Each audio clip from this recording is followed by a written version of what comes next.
Bismillahirrahmanirrahim. Assalamualaikum warahmatullahi wabarakatuh. Waalaikumsalam warahmatullahi wabarakatuh. Alhamdulillahirrabbilalamin. Assalatu wassalamu ala rasulillah Sayyidina Muhammadin wa ala alihi wa sahbihi ajma'in. Amma ba'd. Alhamdulillah, mari kita panjatkan puja dan puji syukur kita kehadiran Allah Subhanahu wa taala, yang mana berkat rahmat beliau, rahmat Allah pada kita semua, kita bisa bertatap muka walaupun lewat jaring Zoom dan dalam keadaan sehat walafiat. Selawat dan salam tak lupa kita aturkan kepada Nabi kita Nabi Muhammad SAW, yang mana selalu kita nantikan syafaatnya di yaumil akhir nanti, insya Allah. Yang kami hormati Ketua Yayasan Gria Sehat Istana, Ikatan Sosial Tabib Nusantara, Al-Ustadz Burhan di Mojokerto. Kemudian yang kami hormati pula para trainer yang tidak bisa kami sebutkan satu persatu. Dan kami hormati pula Bapak Ibu sekalian peserta pelatihan bekam ahli utama, yang mana di kesempatan malam ini di sesi ke-7 kita akan membahas tentang keluhan mata, yang mana pada sesi ini akan disampaikan oleh beliau Al-Ustadz Burhan. Waktu dan jaringan kami aturkan.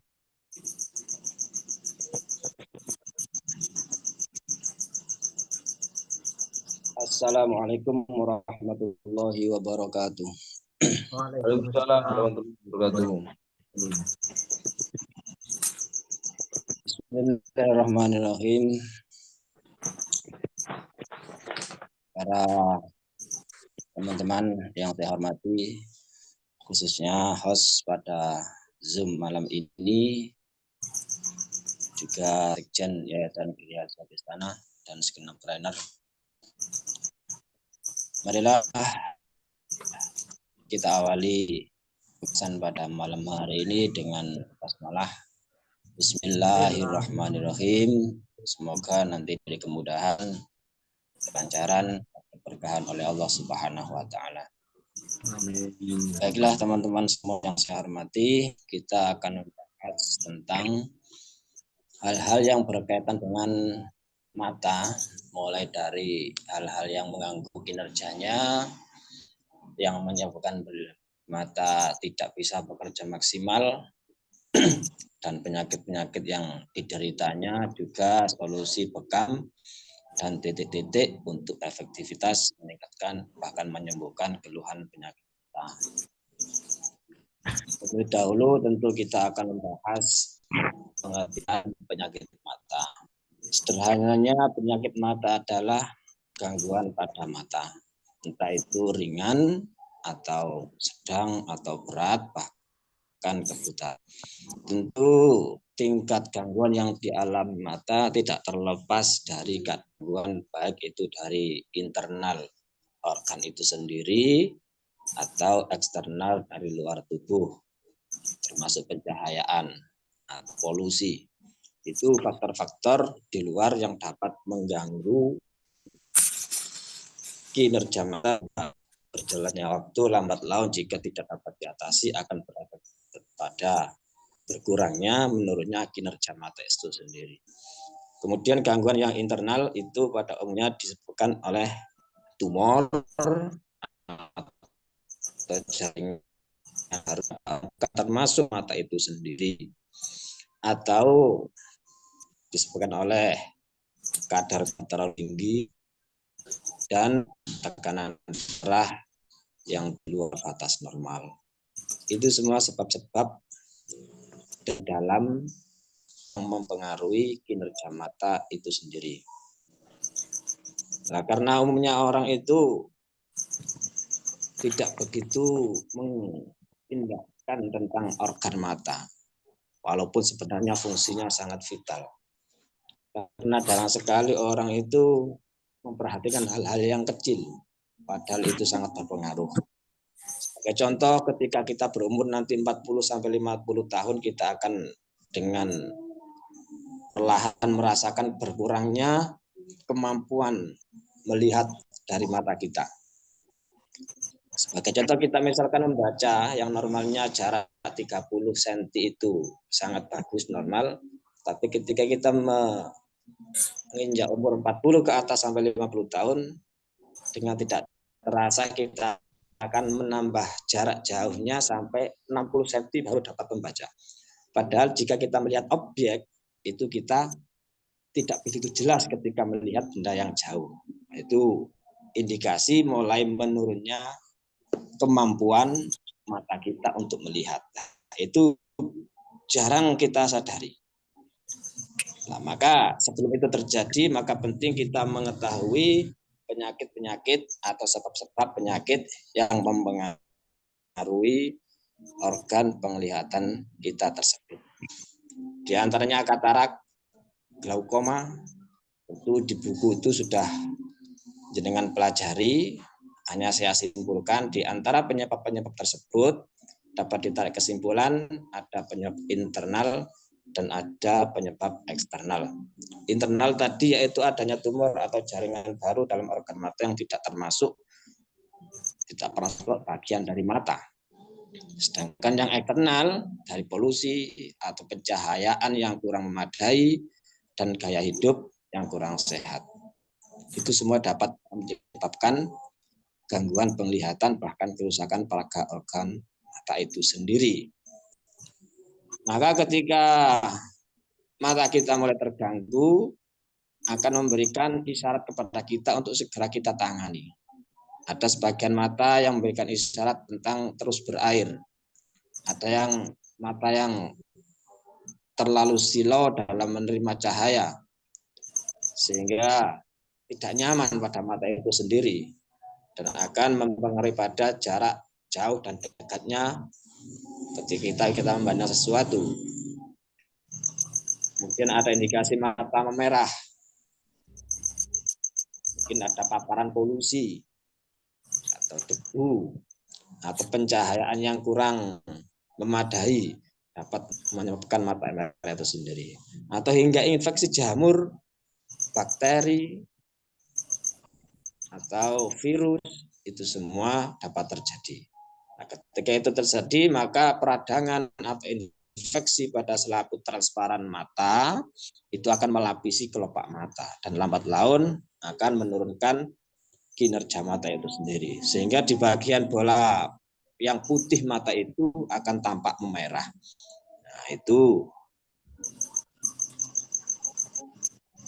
mata warna merah lebih terlihat menurut bola mata. Kemudian juga adanya katarak itu, kita itu kayak itu kekeruhan di lensa bola mata. Di lensa itu kekeruhan tersebut, maka tentu penglihatan itu bahkan jika dibiarkan dapat menyebabkan kebutaan. Jangan sampai kita seperti itu.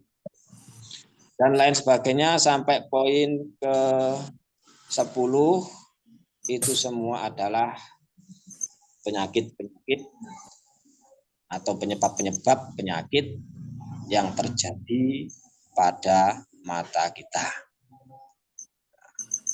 Termasuk presbiopia, bahasa-bahasa medis yang sulit ya. Nanti kemampuan melihat objek dekat atau tulisannya kecil itu berkurang ketika umur 40 ke atas yang saya sampaikan. Istilah kita itu rambut jauh. Kemudian komplikasi penyakit mata. Komplikasi penyakit mata, katarak. Nah, jika tidak diobati, katarak bisa menjadi suatu kondisi yang membuatnya lebih sulit dihilangkan karena telat tadi ya. Nah, kondisi terburuk dari katarak itu akan mengalami kebutaan. Kemudian ada penyakit glaukoma, kehilangan penglihatan permanen, lebih menyeramkan lagi. Amblyopia, yang bisa dialami yaitu kebutaan, mata tidak sejajar, dan penglihatan sentral. Konjungtivitis, komplikasi ini berupa peradangan atau ada radang pada kornea yang mempengaruhi penglihatan.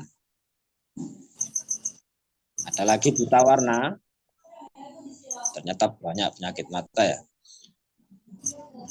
Komplikasi terasa selama pengalaman belajar atau melihat yang tidak maksimal. Karena kita sulit membedakan warna ketika kita ada gangguan pada mata yang berupa buta warna. Mata kering ini sering kita alami pada suatu momen mungkin karena polusi sehingga mata terkesan kering. Ini dapat berupa infeksi mata, kerusakan pada permukaan mata atau rasa pedas, panas, kering. Penglihatan juga ikut menurun. Nah, penyakit seperti ini jika tidak ditangani segera atau tidak dirawat dengan baik, bisa permanen kerusakannya, sehingga bisa menyebabkan kebutaan.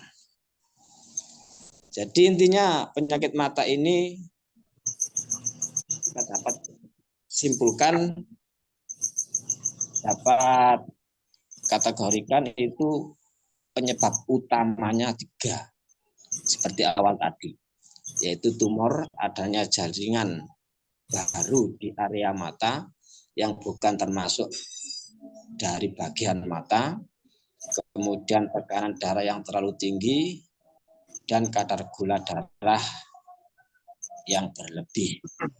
Itu bisa menyebabkan komplikasi-komplikasi yang tadi saya sebutkan sedemikian banyak. Maka dari itu sebagai ahli bekam, tentu jika kita menjumpai pasien yang mempunyai keluhan mata, kita harus memastikan penyebabnya dulu.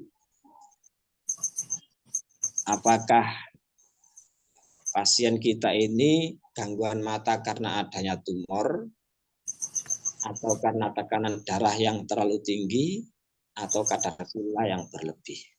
Sehingga ketika kita mengetahui penyebab dari gangguan mata tersebut, yang tadi kita simpulkan 3, mengerucut ketiga, tumor, kadar gula, dan hipertensi, kita akan dapat menentukan tindakan selanjutnya, yaitu menentukan titik bekamnya. Semisal kita mendapati pasien dengan hipertensi. Rata-rata orang hipertensi, bahkan orang yang stroke karena hipertensi, itu penglihatan matanya mudar atau kabur. Minimal sangat berkurang drastis ketajaman matanya. Karena tadi tekanan darah yang dialirkan ke mata itu berlebih, sehingga mengganggu kinerja mata itu sendiri. Nah, maka ketika kita menjumpai pasien kita yang mengalami gangguan mata, dan kita tahu itu dari bab hipertensinya, maka di samping titik-titik bekam yang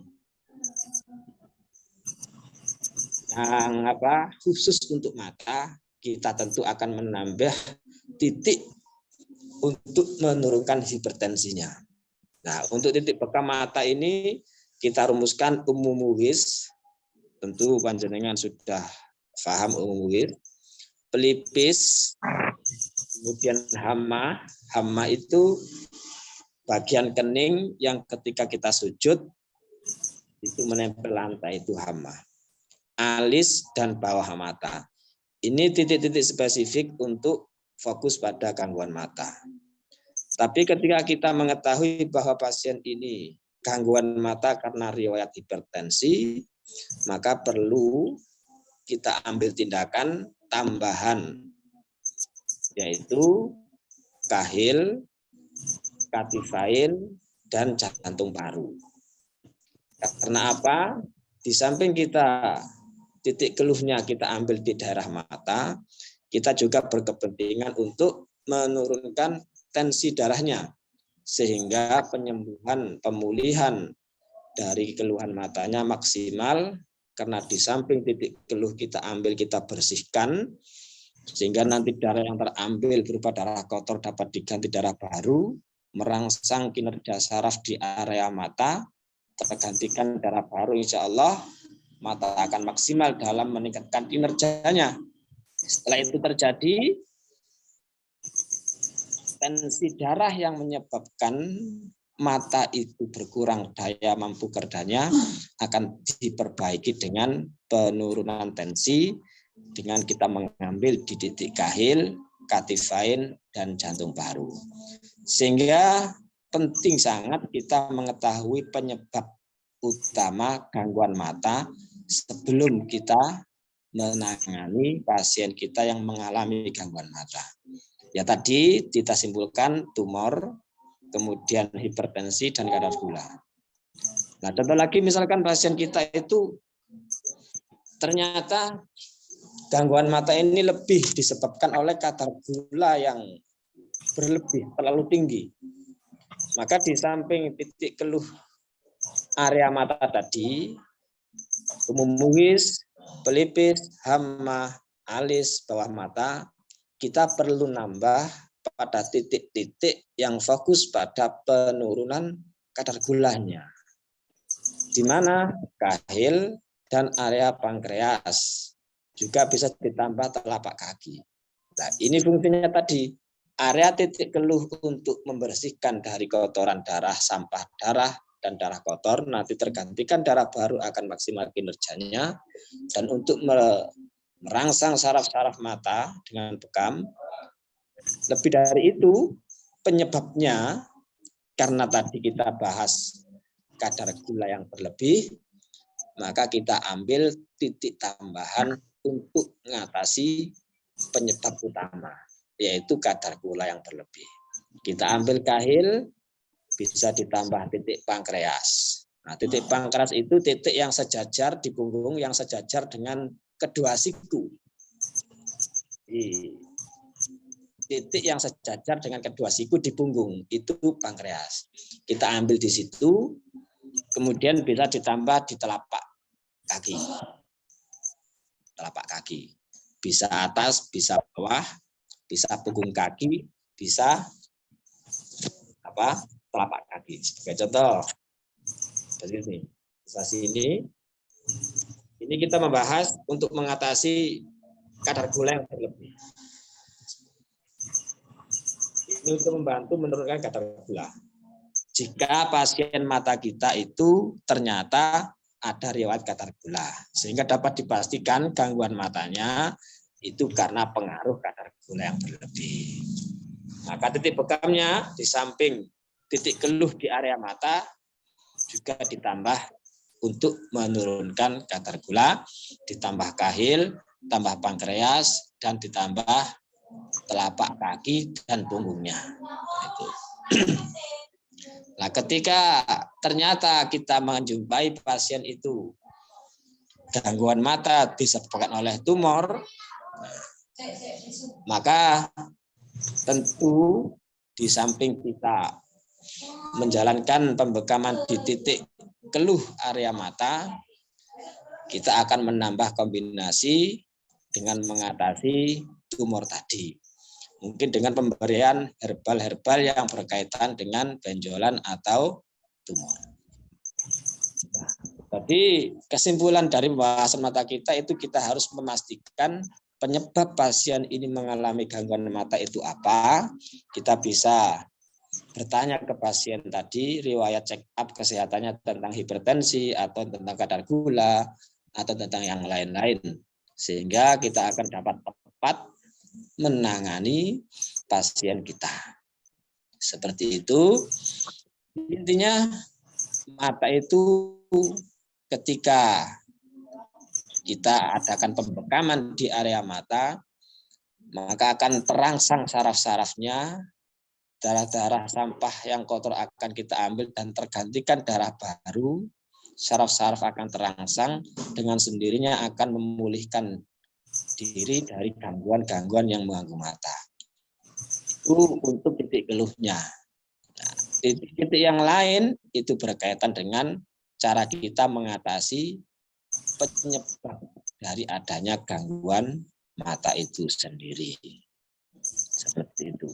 Yang mana tadi kita sudah sebutkan tumor, hipertensi, dan kadar gula yang berlebih. Nah, itu sementara yang dapat saya sampaikan. Mungkin kita akan lebih lanjut tentang gangguan mata. Nah, saya kalau menjumpai pasien mata itu biasanya saya kombinasi dengan gurah mata, tetes mata itu. Ambil tetap di sini Umu, Hama, Lipeseni,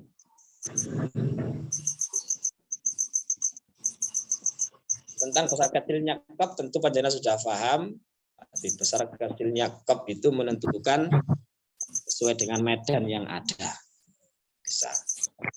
Semakin kecil, semakin sensasi rasanya semakin menunjuk. Maka ketika bisa lebih besar, diambil dengan kop yang lebih besar saja.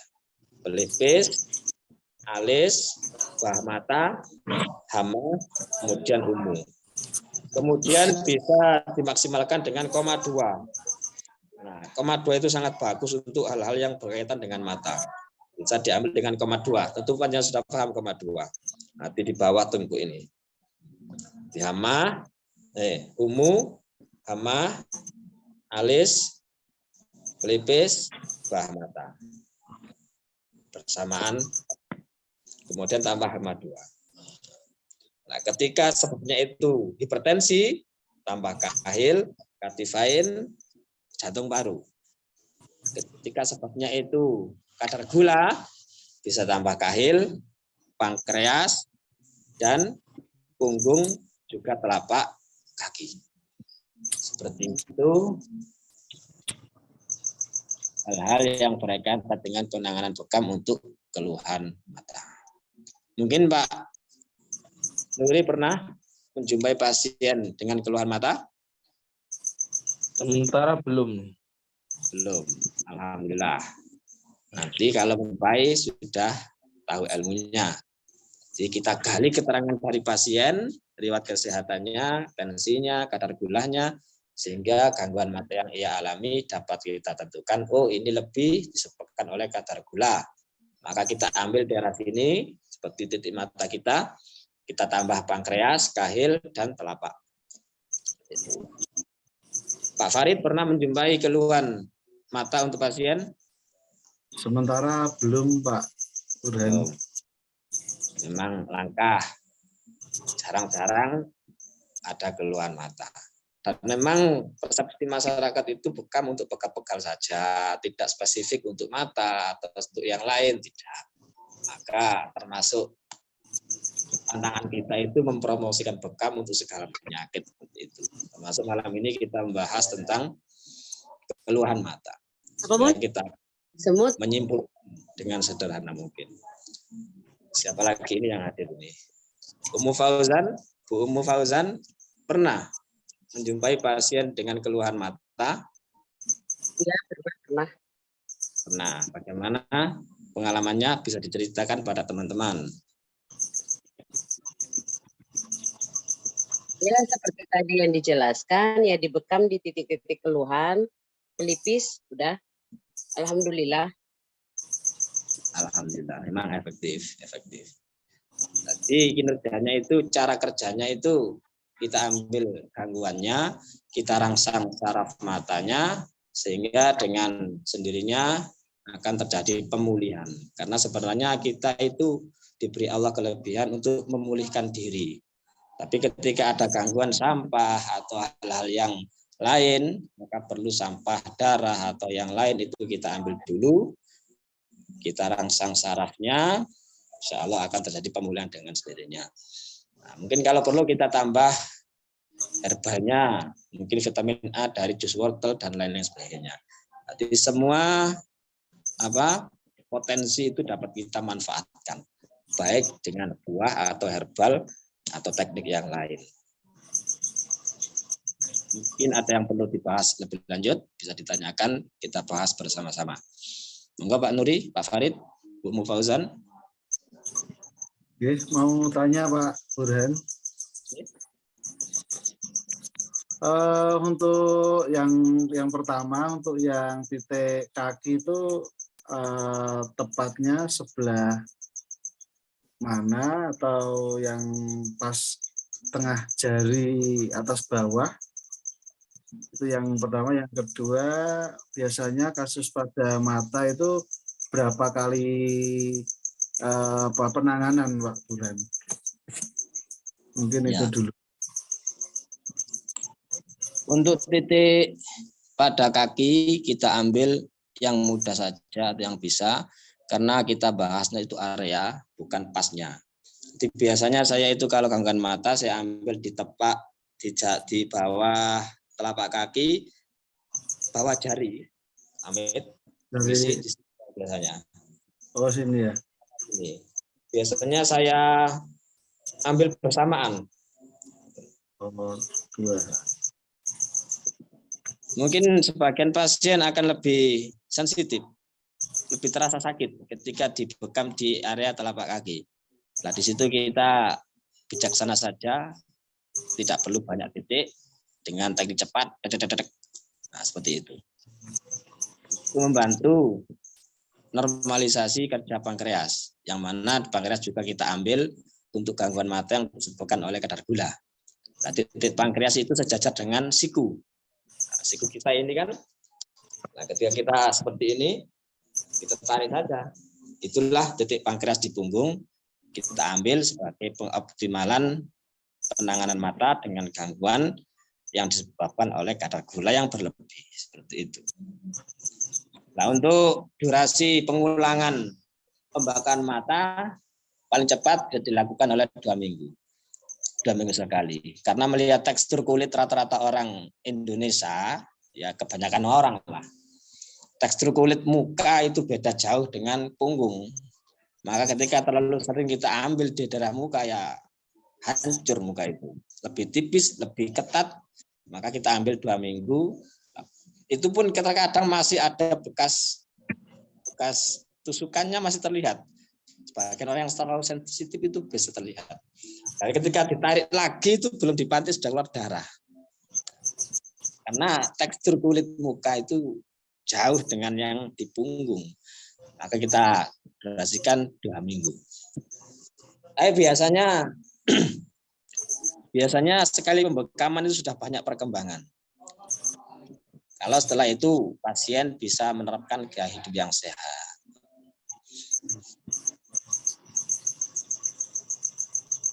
Gimana?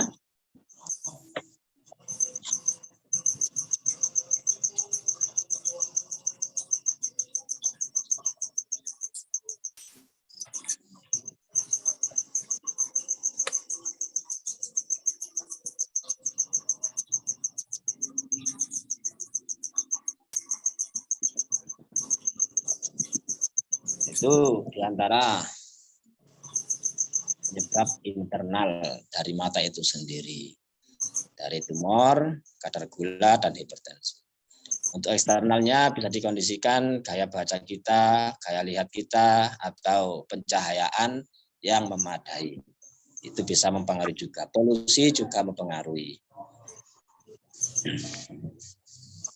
Polusi maksudnya debu atau asap, pencahayaan yang kurang terang dapat mempengaruhi normalisasi mata. Atau jarak baca yang tidak ideal, itu jika dibiasakan akan merusak mata. Atau durasi kita berada di depan monitor juga mempengaruhi kinerja mata. Itu sebab eksternal yang tidak kita sadari ternyata bisa merusak mata. Mungkin kita bisa memberikan tips kepada pasien setelah kita bekam, kita terapi dengan bekam, kita bisa memberikan tips kepada pasien untuk melakukan senam mata. Senam mata ini biasa saya terapkan pada pasien dengan keluhan mata, yang mana sebelum saya bekam, saya suruh senam mata dulu. Senam mata maksudnya saya suruh rileks, kemudian saya suruh gerak-gerakkan mata, naik ke atas, turun ke bawah. Kelopak matanya yang digerak-gerakkan ya. Kelopak matanya yang digerak-gerakkan, bukan kepalanya, bukan. Kelopak matanya saja. Digerakkan ke atas, bawah, samping kanan, samping kiri, putar kanan kiri, balik lagi. Nah, itu biasa saya praktekkan kepada pasien dengan keluhan mata sebelum pembekaman. Kemudian saya suruh pandang dekat, sedang, terjauh, satu titik fokus. Itu gaya senam mata yang saya terapkan pada pasien dengan keluhan mata. Setelah itu saya ambil tindakan bekam. Nanti ketika pembekaman telah terjadi, senam seperti itu kita dilanjutkan pasien di rumahnya. Sehingga kesehatan mata insya Allah tetap terjaga. Itu biasanya saya seperti itu untuk pasien mata. Sebelum pembekaman, kita pastikan dulu penyebab utama apa. Dan kalau saya ajak senam mata dulu, gerakkan kelopak mata atas, bawah, samping kanan, samping kiri, putar kanan, putar kiri, kemudian mandang dekat, sedang, terjauh. Itu insya Allah bisa menormalisasi mata itu sendiri.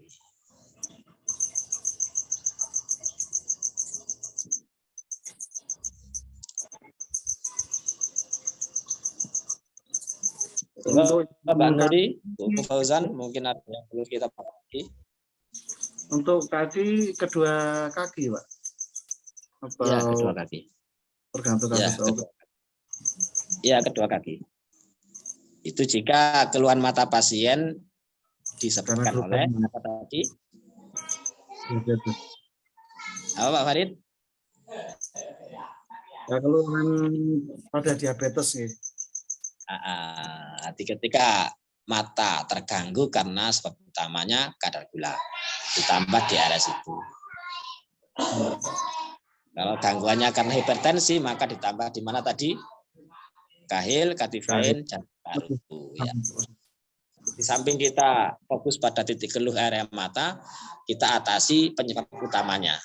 Kalau hipertensi, kita turunkan tensinya dengan ambil kahil, katifain, dan jantung paru. Jika penyebabnya kadar gula ya tadi. Tanya untuk pembekaman tambahan kayak kahil untuk hipertensi, kahil, katifain, jantung paru itu dilakukan setelah titik kepala atau sebelumnya gitu? Setelah, Pak. Setelah ya. Karena ketika kita membekam di area kepala dan depan atau muka, terus kita bareng di area belakang, tentu kita akan kewalahan. Minimal kita kurang fokus pada yang di depan. Ketika kita kurang fokus pada di depan, itu kurang baik juga. Bertahap saja, cuma pada waktu itu juga. Kita awalkan dengan ungu, kemudian titik keluh area mata, kemudian penyempurnaannya kita ambil titik yang kita butuhkan. Jika hipertensi ya tadi, jika kadar gula ya tadi. Seperti itu. Kalau bareng kita akan kewalahan sendiri karena depan belakang bagaimana tingkah pola kita nanti. Untuk area kepala, untuk kasus stroke kemarin kan satu titik bisa sampai diulang 5 kali sampai sekuatnya ya untuk stroke.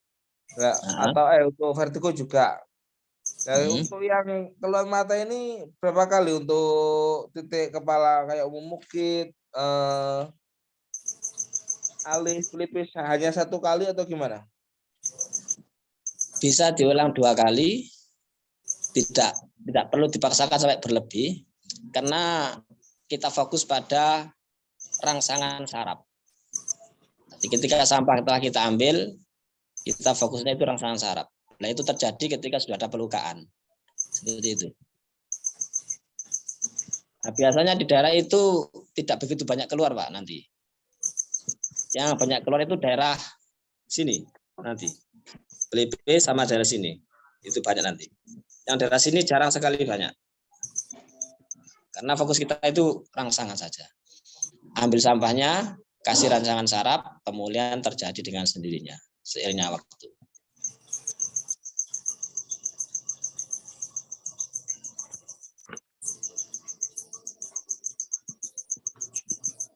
Terima kasih.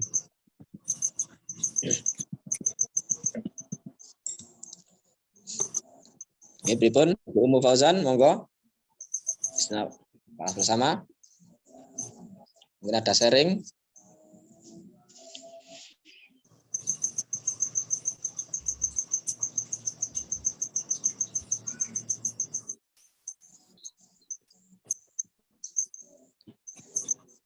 Bola mata itu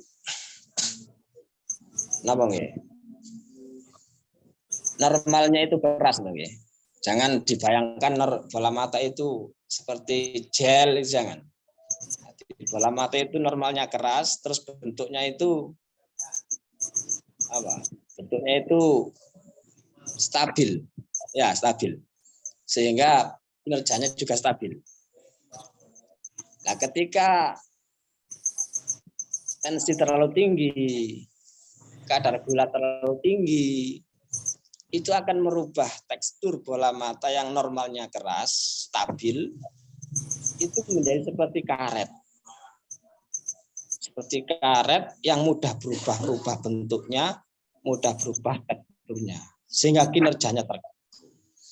Nah, karena itu seiring dengan normalisasi tensi darah, normalisasi kadar gula yang kita lakukan dengan pembekaman, maka tekstur bentuk bola mata yang awalnya tidak stabil akan kembali stabil dan kinerjanya akan normal kembali.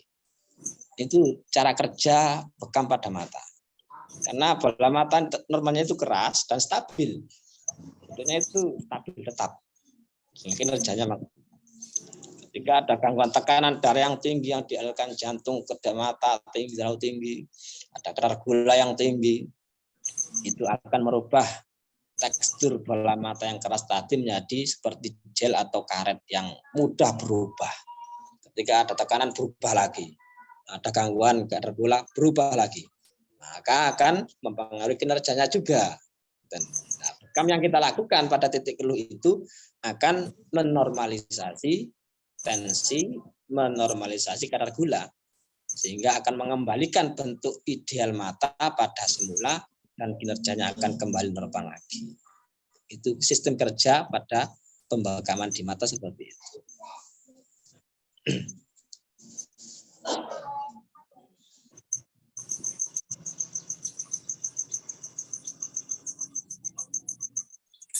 Nah, nanti biasanya pembekaman yang terjadi di area itu akan menimbulkan bekas yang lumayan lama dibanding yang lain. Mungkin 3 hari itu baru hilang bekas bekamnya. Apalagi di kening bisa lebih dari 3 hari di kening itu. Nanti kita bisa kasih pemahaman kepada pasien, pasti hilang, hanya saja mungkin agak lama, 3 hari atau 4 hari. Tapi itu sangat efektif untuk mengatasi gangguan mata panjenengan. Maka harus di titik itu. Dengan pemahaman yang kita berikan, pasien akan mengiyakan. Karena pasien itu butuh sembuh, tidak butuh yang lain. Mau tanya lagi Ustadz. Untuk waktu pembekaman itu normal maksimal 5 menit atau gimana kan? Kalau untuk estetika kan kita hanya terbatas beberapa menit, beberapa detik saja ya. Cuma 1 menit kita lepas. Nah, sedangkan ini untuk keluar mata ini kita sistemnya sama estetika atau beda gitu? Sebenarnya Waktu pembekaman itu Ya, sudah dapat ditangkap. Jadi sebenarnya pembakaman itu sama saja. Dimanapun tempatnya bisa kita samakan saja. Hanya ketika kita estetika itu mempertimbangkan bekas pengekopan agar tidak terlalu menghitam. Karena itu area wajah, tentu sebagian orang akan menjadi malu jika terlalu lama ada bentuk bulat atau hitam bekas kep tadi di mukanya. Tapi ketika kita itu pengobatan mata, tentu kita itu punya pertimbangan bahwa untuk memaksimalkan penarikan sampah-sampah darah berupa angin darah, plasma darah, atau darah kotornya, atau gula darah, tentu akan mempertimbangkan kemaksimal penarikannya. Ketika waktu terlalu sempit, terlalu sebentar, tentu daya tariknya keluarnya tentu kurang maksimal. Kalau begitu apakah bisa diulang? Bisa diulang lagi. Bisa diulang lagi. Tapi kalau untuk memaksimalkan, ya kita abaikanlah hal seperti itu. Kita bisa, misalkan di punggung kita 5 menit, ya bisalah 3 menit. Biar menghitam nggak apa-apa. Supaya pertimbangannya itu ini pengobatan, bukan estetika yang sekedar kecantikan atau lifestyle. Karena ini pengobatan, kita punya target maksimal keluarkan yang mengganggu, maksimal aktifkan rangsangan saraf pada mata. Jadi kita memberikan pemahaman itu ini pengobatan, bukan lifestyle. Beda dengan estetika lifestyle. Tentu kita mempertimbangkan penampilan setelah terjadi pembekaman. Tapi kita pengobatan mata, kalau saya sering saya praktekkan, saya biarkan lama, nggak apa-apa. Ya tadi kita kasihkan pemahaman, ini pengobatan ya. Jadi saya punya target maksimal sampah yang keluar yang mengganggu mata panjenengan maksimal keluar. Baik dari angin darahnya, baik plasma darah atau sampah darah agar maksimal, saya punya target waktu agak lama. Jadi mungkin bekasnya juga akan semakin menghitam, tapi pasti hilang. Itu. Tapi jika kita mengambil seperti estetika juga nggak masalah. Nggak masalah, tapi tentu hasil tarikannya kurang maksimal sebagaimana yang awal tadi. Karena beda kan dengan waktu yang cukup lama, dengan kuat, dengan beda yang lemah, dan sebentar. Tentu hasil yang keluar juga beda. Keduanya bisa kita pakai, hanya bagaimana cara kita memahamkan ke pasien, ini lifestyle, ini pengobatan. Lifestyle, ya kita butuhnya itu tampaknya kalau pengobatan kita punya target apa yang kita ambil, apa yang kita keluarkan itu maksimal. Itu saya. Jadi kalau saya itu malah kadang mau hitam nggak masalah karena saya penganggapan saya punya ini pengobatan. Saya punya target harus maksimal keluarnya. Bahkan bisa diulang bisa.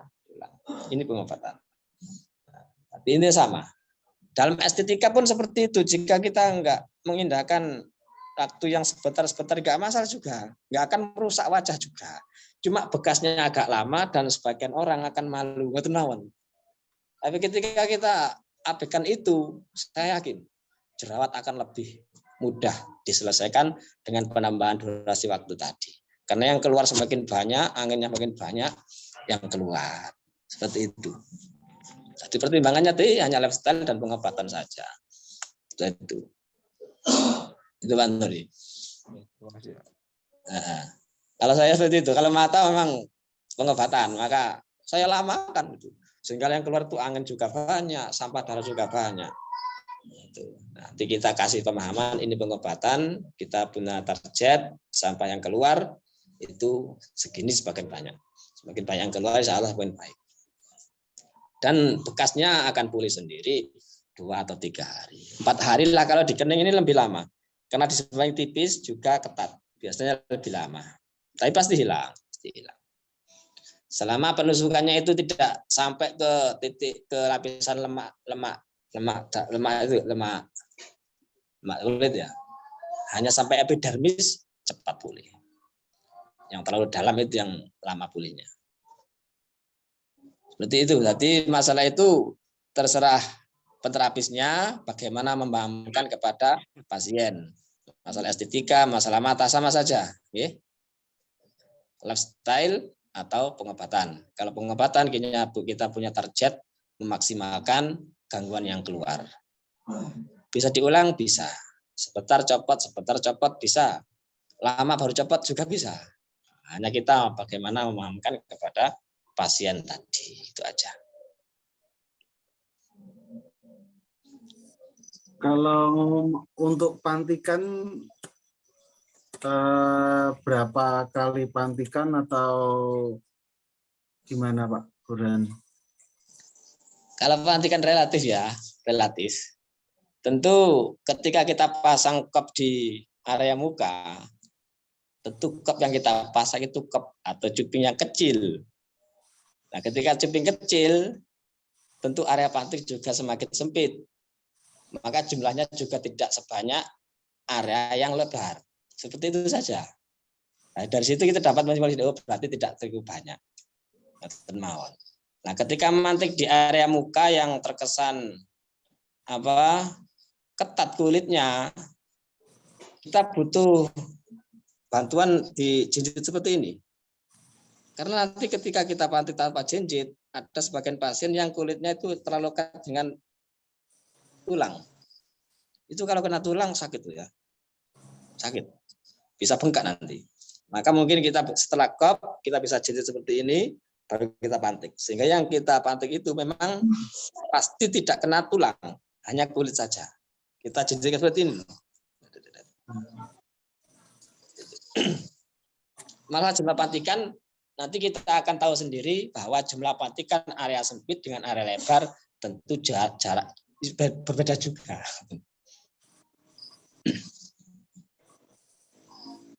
Dapat dipahami ya? Karena nggak mungkin area yang sempit jumlah pantikannya sama dengan area yang lebar. Seperti itu.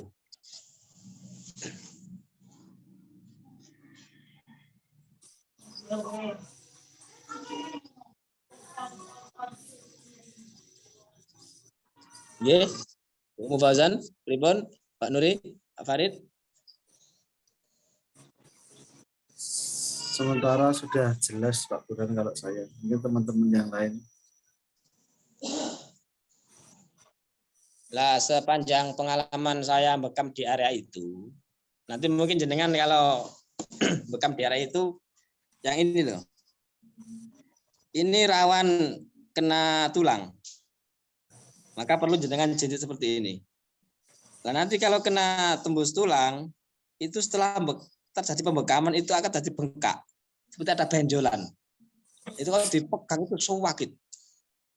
Nah, agar tidak terjadi, maka ketika bekam daerah sini, itu jenengan jinjit seperti ini. Pastikan yang kena tusuk itu hanya lapisan kulit dan epidermis saja. Jangan sampai terlalu dalam. Nanti kalau terlalu dalam, biasanya kalau diambil nanti ada benjolan. Sakit. Tapi juga pulih nantinya, coba enggak enak. Seperti ini sakit. Itu pernah bekam seperti itu juga pernah, dibekam mengalami itu juga pernah. Enggak enak, sakit. Itu tips saja ya. Sama dengan di umum juga sama, karena keadaan orang kan ketebalan kulit kepalanya kan beda, ada yang tebal, ada yang tipis. Lah, ketika tipis itu perlu dijanjet sehingga jangan sampai terkena tengkoraknya. Tips-tips seperti itu ya kita bisa jalankan lah. Itu keamanan dalam praktek kita.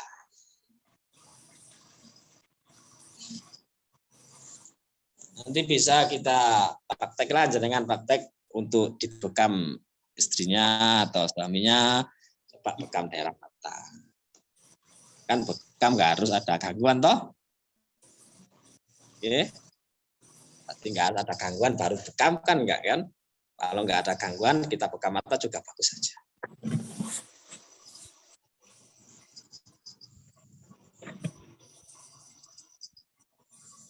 Ibun?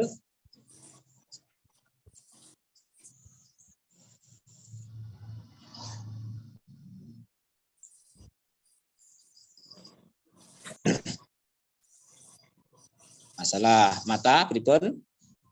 Sudah cekap atau masih ada yang perlu kita sharing? Jelas ya? Oke, Pak. Tentang praktek bisa mandiri, bisa ke istri atau ke yang lain.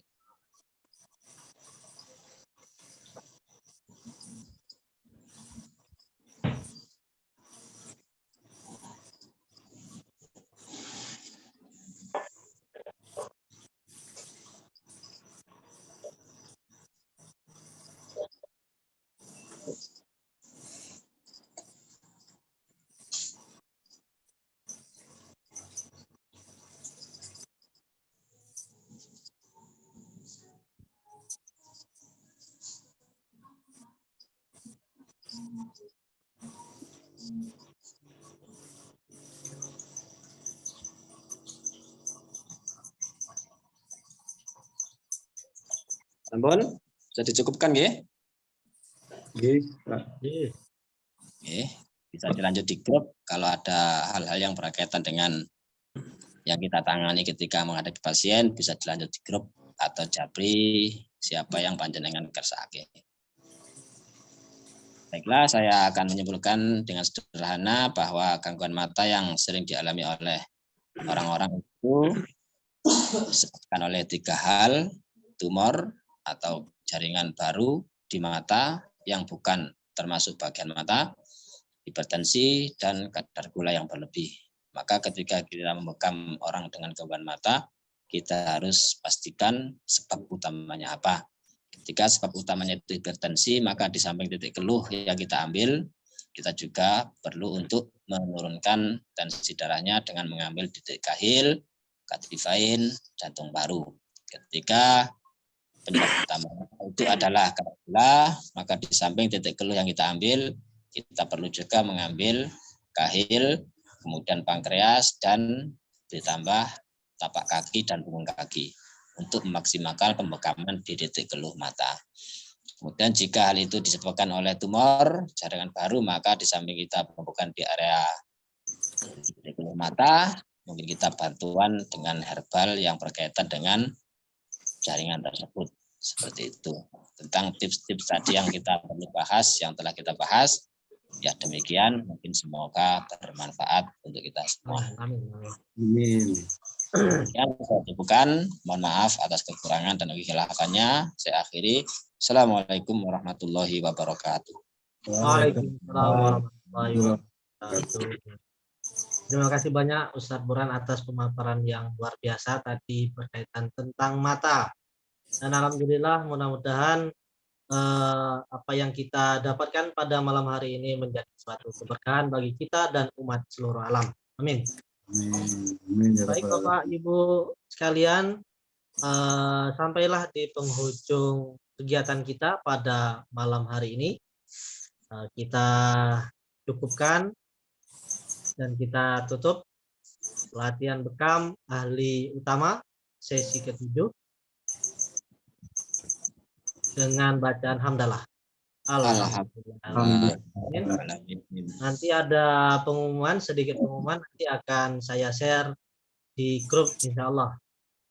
Itu berkaitan dengan tugas, kan karena ini sudah 4 sesi ya. Kemarin kita sudah membahas tentang vertical stroke, kemudian migrain, stroke, nah kemudian mata. Nah, itu ada tugas, kemudian ada tes juga.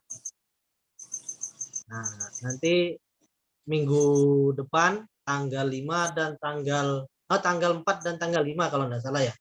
Minggu depan itu tugasnya hanya memberikan salah satu saja contoh praktek bekam dari 4 materi yang sudah kita bahas. Salah satu. Salah satu saja. Nanti bisa di-share di grup tugasnya tersebut. Gitu Bapak Ibu. Berkaitan nanti jika ada pertanyaan bisa ditanyakan di grup. Sekian dari kami. Apabila banyak kurang, mohon keikhlasan. Wassalamualaikum warahmatullahi wabarakatuh. Waalaikumsalam warahmatullahi wabarakatuh. wabarakatuh.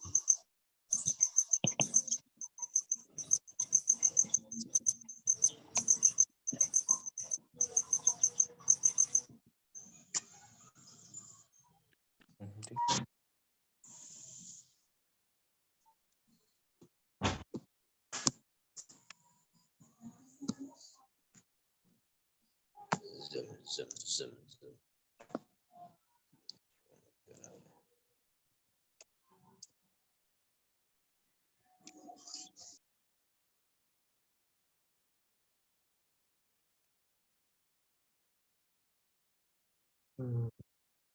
Oke.